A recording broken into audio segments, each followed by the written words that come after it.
जी बिस्मिल्लाहिर्रहमानिर्रहीम जी अस्सलाम वालेकुम जी सारे दोस्तों ਨੂੰ उम्मीद है कि तुम सब खैर खरीत होवोगे। और जनाब अज गलबात करांगे कि जनाब जी मुल्तानी मिट्टी है, मुल्तानी मिट्टी अक्सर औरतां जिहड़ियां ने दो ही चीज़ां ने और अक्सर दो चीज़ां जिहड़ियां ने औरतां बहुत ज़्यादा इस्तेमाल करदियां और इहदे विच रंग नूं साफ़ करने वास्ते इंतहाई फ़ायदेमंद है। खास तौर ते जिन्हां दे चेहरे दे उपर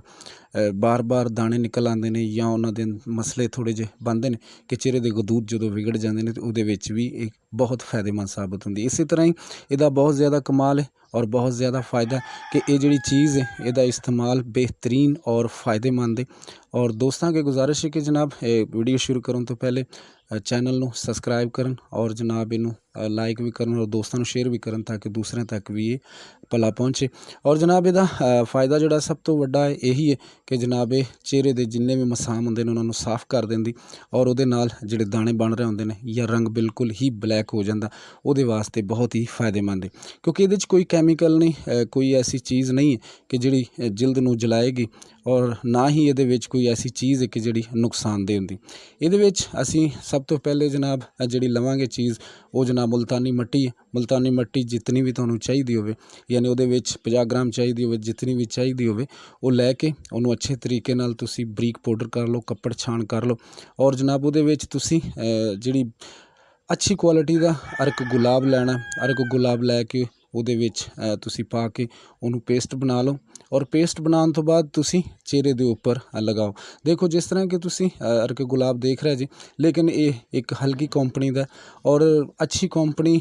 तुसीं दित्तू वालियां दा लै लो या अपना कढ़िया होया लै लो या किसी अच्छा किसी स्टोर तो लवो ताकि गल कि उहदा म्यार अच्छा बन जाए और वो बेहतरीन हो जाए। यही चीज़ां जिहड़ियां ने तुहाडे वास्ते फ़ायदेमंद साबित होंदियां ने और इसे चीज़ नूं ही तुसीं मद्देनज़र रखना कि इहदे विच अर्क गुलाब खास किस्म का लैना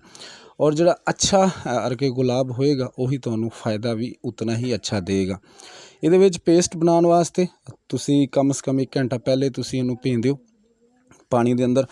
अंदर भेन तो बाद यानी कि जिहड़ा तुहाडे कोल अर्क गुलाब है उहदे पानी के अंदर भे देना। भेन तो बाद तुसीं अच्छी तरह कम से कम 15 तो 20 मिनट तक चेहरे के उपर लगाओ और चेहरे की अच्छी तरह तुसीं इहदी मसाज करो। मसाज करन तो बाद तुसीं किसी साबण वगैरह नाल किसी अच्छे साबण दे नाल तुसीं धो लवो और बहुत ही लाजवाब और इंतहाई कम खर्च और बहुत ज़बरदस्त। हुण तुसीं देख रहे जी कि जिस तरह बरीक पाउडर कीता है इस तरह का ही पाउडर होना चाहिए कि जिहड़ा तुहानूं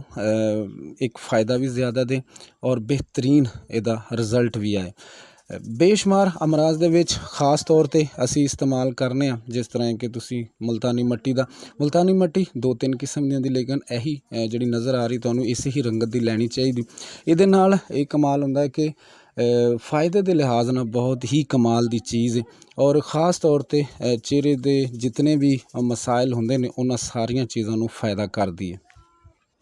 चेहरे ते लगाओ और कम से कम 15 तो 20 मिनट तक लगा रहना चाहिए और इंशाअल्लाह ताला होर भी किसी भी नवी मालूमात के हवाले नाल इंशाअल्लाह ताला दोस्तों नूं दोबारा ज़रूर हाज़री देंगे और उम्मीद इंशाअल्लाह ताला तुहाडे वास्ते फ़ायदेमंद होएगी। जी अस्सलाम वालेकुम।